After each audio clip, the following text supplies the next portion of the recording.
Shalom, salam jumpa sahabat-sahabat Kristus dimanapun berada. Jumpa bersama saya Evangelis dari Sibolink.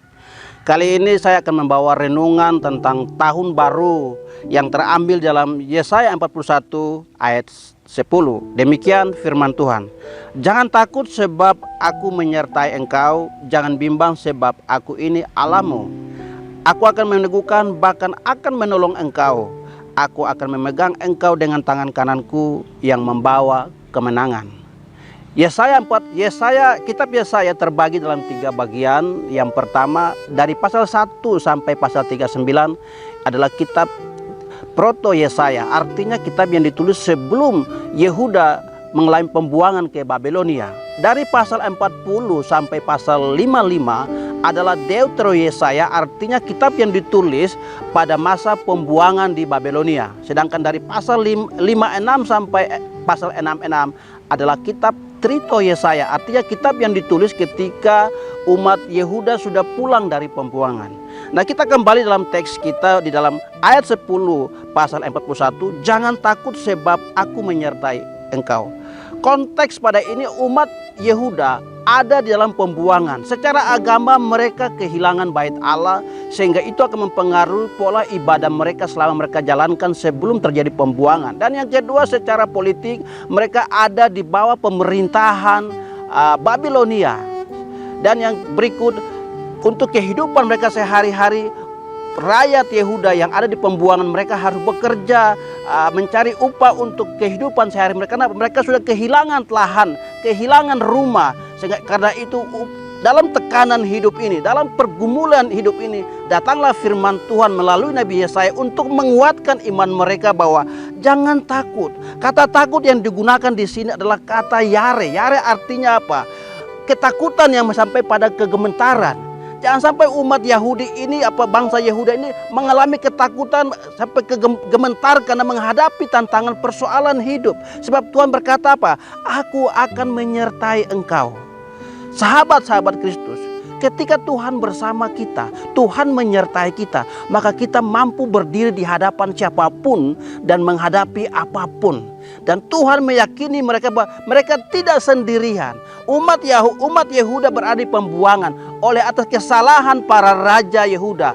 Yang puncak pada kesalahan adalah Raja Ahaz melakukan pembunuhan kepada anaknya untuk mengorbankan kepada Baal. Inilah tingkat kemarahan Tuhan sampai pada akhirnya umat Yehuda ini dibuang ke Babelonia. Tetapi dalam keadaan seperti ini Tuhan berkata, Dia tetap menyertai mereka. Tidak ada sesuatu yang gembira selain penyertaan Tuhan dimanapun apapun situasi yang kita alami. Itu yang pertama, Tuhan berkata bahwa jangan takut. Dan yang kedua, Tuhan berkata jangan bimbang.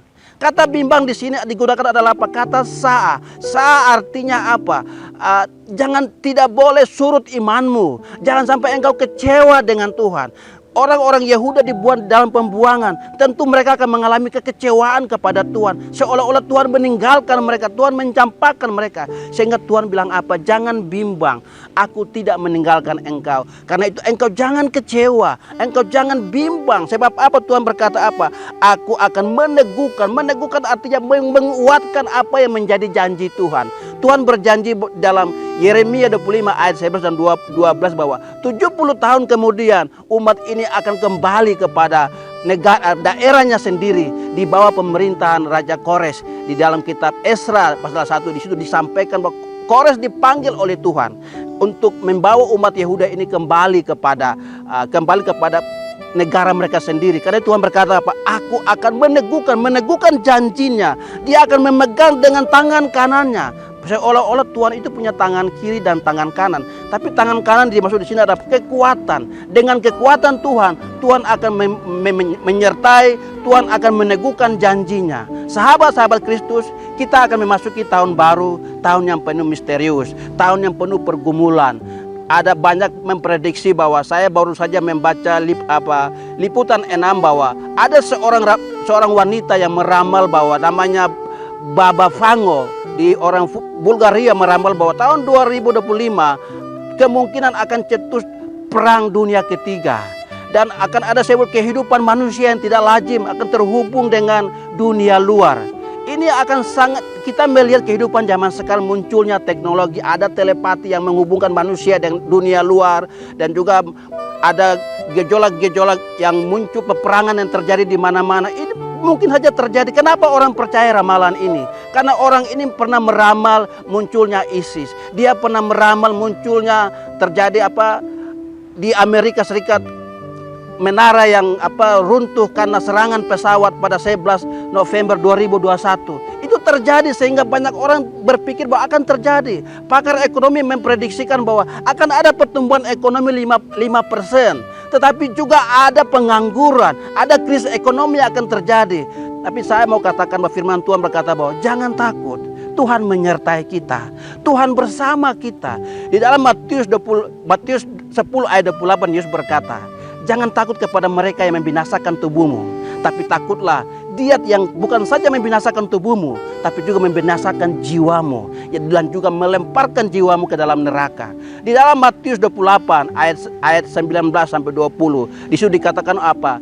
Di konteks pada ayat 20, aku akan menyertai engkau. Tuhan yang sama berjanji kepada orang Yehuda bahwa Dia akan menyertai. Tuhan yang sama yang kita sembah, Yesus Kristus, Dia juga akan berjanji bahwa Dia akan menyertai. Kita sudah melewati 2024.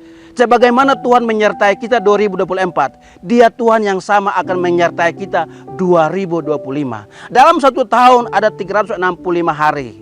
Dalam penulisan kata jangan takut dalam Alkitab, ada 360 kali jangan takut diucapkan oleh Tuhan, diucapkan oleh malaikat.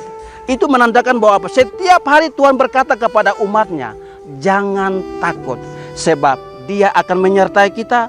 Dia akan membimbing kita sampai pada kemenangan. Ketika Tuhan bersama kita, maka kita akan mengalami kemenangan. Kemenangan dari persoalan, kemenangan dari pergumulan. Meski dalam pergumulan kita terkadang terlihat kalah, tetapi ingat, kita berjuang bersama Tuhan, bukan sendiri. Ini renungan yang saya sampaikan buat sahabat-sahabat Kristus dimanapun berada. Semoga kita punya harapan, kita punya iman yang teguh memasuki 2025. Dunia boleh goyang, tapi iman Anda tidak boleh goyang. Anda boleh kekurangan apapun, tetapi iman Anda tidak boleh kekurangan apapun. Karena hanya dengan iman, hanya dengan kepercayaan kepada Tuhan, kita mampu berjalan dalam dunia yang gelap sekalipun. Karena di sana ada terang Kristus. Saya Evangelis Darwis Boling, Shalom, sampai jumpa. Tuhan Yesus berkati.